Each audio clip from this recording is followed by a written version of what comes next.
कोई भी कहेगा यार पीएम को इतने सारे काम है, ये स्वच्छता करता रहता है।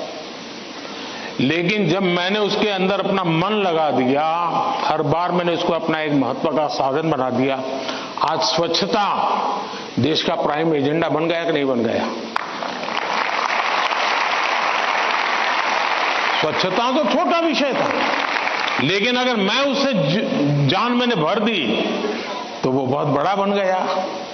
इसलिए हम ये न सोचे, आपने देखा होगा, कल मैं पूरा तो पढ़ नहीं पाया लेकिन मेरा नजर गई कि किसी ने कहा है कि पिछले 10 साल में आर्ट और कल्चर के क्षेत्र में भारत का मार्केट 250 गुना बढ़ गया है। अब आज से पहले कोई पेंटिंग करता तो माँ बाप कहते पहले पढ़ाई करो, वैकेशन में पेंटिंग करना। उसको लगता ही नहीं था कि पेंटिंग भी जीवन में महत्व का विषय हो सकता है। और इसलिए हम किसी चीज को कम ना आके, हमारे में दम होगा तो हम उसको जान भर देंगे। हमारे में सामर्थ्य होना चाहिए, और जो चीज हाथ में लें उसमें जी जान से जुड़ जाएं। हम आधे अधूरे, यार उसने ये लिया मैं ये लेता तो शायद अच्छा होता, उसने ये लिया मैं ये लेता तो अच्छा होता, ये उलझन आपको बहुत संकटों में डाल सकती है। दूसरा विषय है कि आज नेशनल एजुकेशन पॉलिसी ने आपके लिए बहुत सुविधा कर दी है। आप एक क्षेत्र में बढ़ रहे हैं, लेकिन आपको कहा मन कर गया चलो एक और ट्रायल करना है, तो आप शिफ्ट कर सकते हैं, आपकी राह बदल सकते हैं। आपको किसी पर बंधे रहने की जरूरत नहीं है, आप अपने आप प्रगति कर सकते हैं। और इसलिए अब शिक्षा में भी बहुत, आज मैं भी एग्जीबिशन देख रहा था, मैं देख रहा था कि बच्चों की प्रतिभा जिस प्रकार से प्रकट हुई है, प्रभाव करने वाली है। सरकार का आईएनबी मिनिस्ट्री सरकार की योजनाओं को कम्युनिकेट करने के लिए जो करे, उससे ज्यादा मैंने देखा इन बच्चों ने बहुत अच्छा किया है। नारी शक्ति का महत्व इतने बढ़िया तरीके से रखा है। इसका मतलब ये हुआ कि किसी भी हालत में हमें निर्णायक होना ही चाहिए, और एक बार निर्णायक होने की आदत लग जाती है ना, फिर कंफ्यूजन नहीं रहता है। वरना तो आपने देखा होगा कि कभी हम रेस्टोरेंट में चले जाएं परिवार के साथ, आप याद कीजिए, आप, मुझे तो वो मौका नहीं मिलता है लेकिन आपको मिलता होगा। रेस्टोरेंट में जाते होंगे, पहले आप सोचते होंगे मैं ये मंगवाऊंगा, फिर बगल वाले टेबल पर कुछ देखते हैं तो कहता है नहीं ये मंगवाऊंगा, फिर वो बैरा जो है कुछ और ट्रे में लेके जाकर दिखता है मुझे, यार ये कुछ और है, नहीं ये क्या है भाई, ये है, अच्छा मेरे वो 2 कैंसल, ये ले आओ। अब उसका कभी पेट ही नहीं भरेगा जी, उसको कभी संतोष नहीं होगा, और जिस डिश आएगी तो उसको लगेगा यार इसके बजाय वो पहले वाला ले लिया होता तो अच्छा होता। जो लोग रेस्टोरेंट के डाइनिंग टेबल पर निर्णय नहीं कर पाते हैं, वो कभी रेस्टोरेंट का या खाने का आनंद नहीं ले सकते हैं। आपको निर्णायक बनना पड़ता है।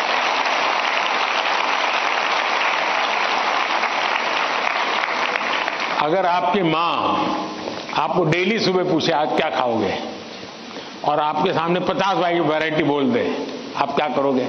घूम फिर करके आ जाओगे, रोज खाते हो वहीं भरा के खड़े हो जाओगे। मैं समझता हूं कि हमें आदत डालनी चाहिए कि हम निर्णायक बने। निर्णय लेने से पहले 50 चीजों को हम बारीकियां देखें, उसके प्लस माइनस पॉइंट देखें, प्लस माइनस पॉइंट के लिए किसी से पूछे, लेकिन उसके बाद हम निर्णायक बने। और इसलिए कंफ्यूजन किसी भी हालत में आप किसी के लिए अच्छा नहीं है। अनिर्णायकता और खराब होती है, और उसमें से हमने बाहर आना चाहिए। Thank you.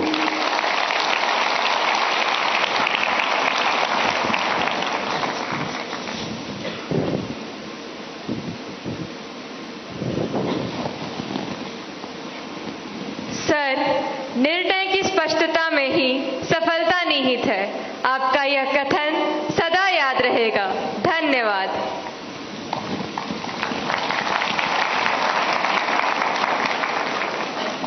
शांत समुद्र तट, चित्रमय गलियां और सांस्कृतिक विभिन्नताओं के लिए प्रसिद्ध नगर पुडुचेरी के गवर्नमेंट हायर सेकेंडरी स्कूल सदरापट की छात्रा दीवश्री हमारे बीच इस सभागार में मौजूद हैं और अपना प्रश्न पूछना चाहती हैं। दीवश्री, कृपया अपना प्रश्न पूछिए। नमस्ते, वणक्कम ऑनरेबल प्राइम मिनिस्टर सर। वणक्कम वणक्कम। My name is Deepasri. I am coming from Government Higher Secondary School, Sedrapat, Puducherry. My question is, how can we build our trust in parents that we are working hard? Thank you, sir. धन्यवाद दीवश्री। प्रधानमंत्री जी, हम माता पिता को कैसे विश्वास दिलाएं कि हम मेहनत कर रहे हैं, इस विषय पर दीवश्री आपसे मार्गदर्शन चाहती हैं।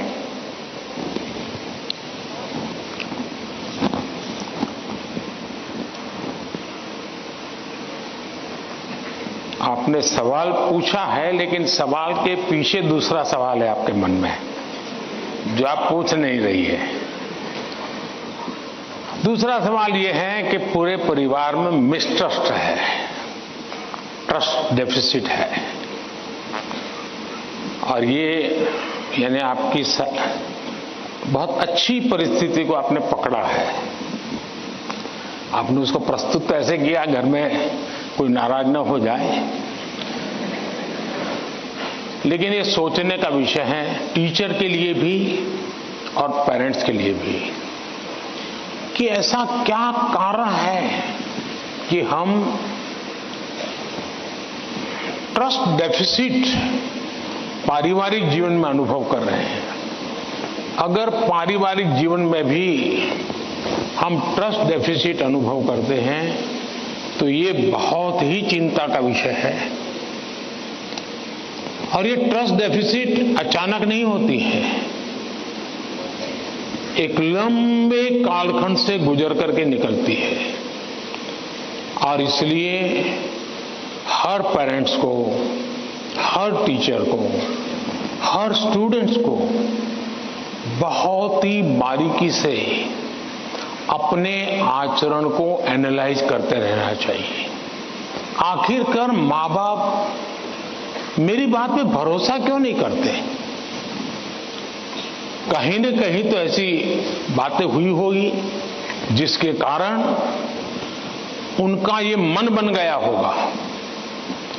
कभी आपने कहा होगा कि मैं अपनी सहेली को मिलने जा रही हूं, और माँ बाप ने अगर बाद में पता चला कि आप तो उस दिन उसके यहां गई नहीं थी, तो ट्रस्ट डेफिसिट शुरू हो जाते हैं। यार उसने तो कहा वहां जाऊंगा, लेकिन मान लीजिए वहां गए नहीं, लेकिन आकर के कह दिया कि मैंने तय किया था उनके यहां जाऊंगा, लेकिन रास्ते में मेरा मन बदल गया तो मैं वहां चला गई थी। तो कभी भी ये ट्रस्ट डेफिसिट की स्थिति पैदा नहीं होगी। और एक विद्यार्थी के नाते हमें जरूर ऐसा सोचना चाहिए कि कहीं ऐसा तो नहीं है कि मैंने कहा था मम्मी आप सो जाओ, चिंता मत कीजिए, मैं तो पढ़ लूंगा, और मम्मी चुपके से देखती और मैं सो रहा हूं, तो फिर ट्रस्ट डेफिसिट हो जाएगा। ये तो कह रहा था मैं पढ़ूंगा, लेकिन पढ़ नहीं रहा है, सोया पड़ा है। आप कहते थे कि मां मैं अब 1 सप्ताह तक मोबाइल को हाथ नहीं लगाऊंगा, लेकिन छुपके से दिख रहा है मां को घरे, तो फिर ट्रस्ट डेफिसिट पैदा हो जाती है। क्या आप जो कहते हैं उसको सचमुच में पालन करते हैं क्या? अगर आप पालन करते हैं तो मैं नहीं मानता हूं कि पेरेंट्स को या टीचर्स को इस प्रकार की ट्रस्ट डेफिसिट की स्थिति पैदा होगी, आपके प्रति अविश्वास का कारण बनेगा। उसी प्रकार से मां बाप को भी सोचना चाहिए। कुछ मां बाप को ऐसी आदत होती है, जैसे मान लीजिए किसी मां बाप ने, मां ने बहुत बढ़िया खाना बनाया है और बेटा आया है, किसी न किसी कारण से उसका खाने का मन नहीं है, लेकिन बहुत कम खाया, तो माँ क्या कहेगी? जरूर कहीं खा करके आए होंगे, जरूर किसी के घर में पेट में भर करके आए होंगे। तो फिर उसको चोट पहुंचती है, फिर वो सच बोलता नहीं है। फिर मां को ठीक रखने के लिए, ठीक है चलो अच्छा लगे बुरा लगे, मैं जितना मुंह में पोस्ट ऑफिस में डालता हूं डाल दूंगा। ये ट्रस्ट डेफिसिट पैदा हो जाता है। हर घर के अंदर ये अनुभव आता होगा। आपको माताजी ने पिताजी ने मानो आपको पैसे दिए और आपको कहा 1 महीने का तुम्हारा ये 100 रुपया तुम्हें देते पॉकेट का, और फिर हर तीसरे दिन पूछते हैं वो 100 रुपये का कह दिया। अरे भाई तुमने 30 दिन के लिए दिया है ना, दूसरा मांगने तो आया नहीं तुम्हारे पास, तो भरोसा करो ना। अगर भरोसा नहीं तो नहीं देना था। ज्यादातर माँ बाप के केस में ऐसा होता है, रोज पूछते हैं अच्छा वो 100 रुपया, हाँ कोई ये तो पूछ सकता है, पूछने का तरीका होता है। कोई कहे बेटा उस दिन पैसे नहीं थे, तुम्हें 100 ही रुपये दिए थे, तुम चिंता मत करना, जरूरत पड़े तो कह देना। तो उस बेटे को लगे नहीं मेरे माता पिता ने मुझे 100 रुपया, देखो आपकी पसंद की बात आई तो ताली बजाते हो आप लोग।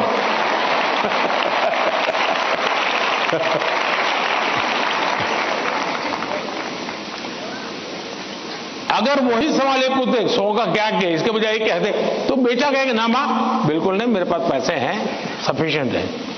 यानी हमारा एक दूसरे के बीच बात करने का तरीका कैसा है, ये चीजें सामान्य जीवन में जो अनुभव आती हैं वो फिर धीरे धीरे धीरे एजुकेशन सिस्टम के साथ रोजमर्रा की हमारी अपेक्षाएं होती है उसके टकराव में कन्वर्ट हो जाती हैं।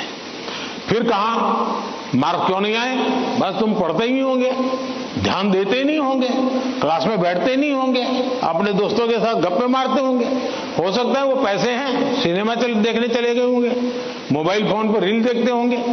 फिर वो कुछ न कुछ कहना शुरू हो जाता है, फिर दूरी बढ़ जाती है। पहले ट्रस्ट खत्म हो जाता है, फिर दूरी बढ़ जाती है, और ये दूरी कभी कभी बच्चों को डिप्रेशन की तरफ धकेल देती है। और इसलिए माँ बाप के लिए बहुत आवश्यक है, उसी प्रकार से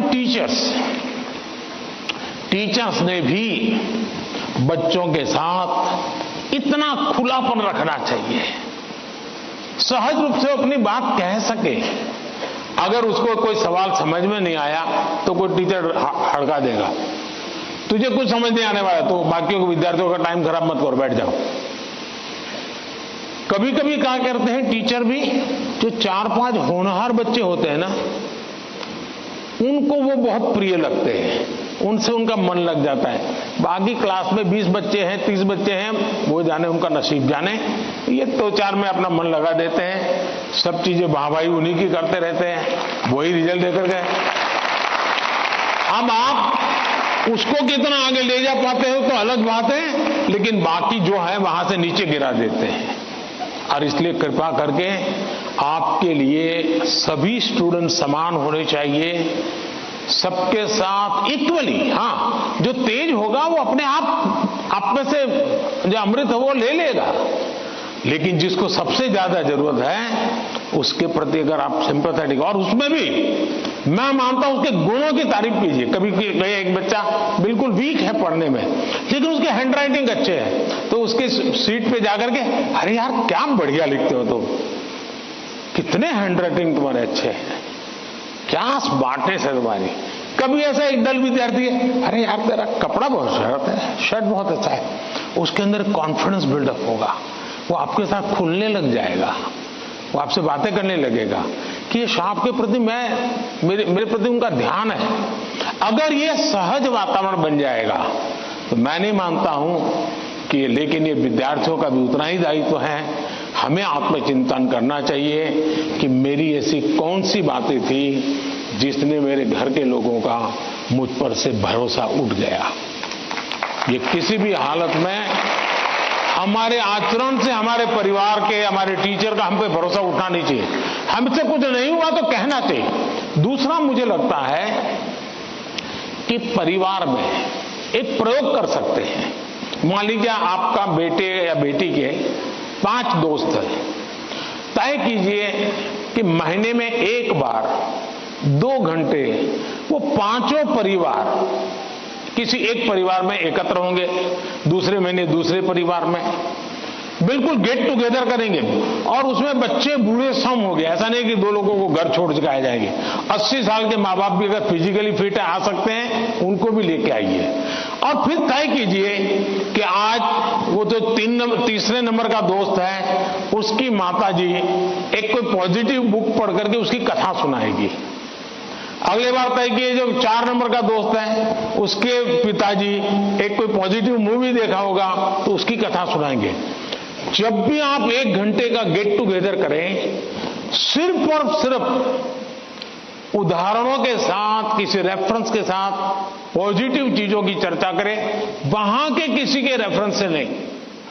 आप देख लेना, धीरे धीरे वो पॉजिटिविटी पर्कुलेट होगी।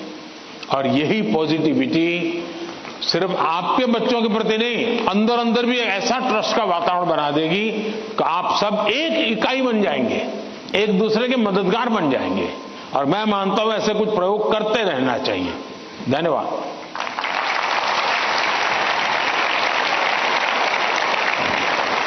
पीएम सर, परिवार में विश्वास महत्वपूर्ण है। आपका यह संदेश हमारे घरों में खुशियां लाएगा। धन्यवाद पीएम सर।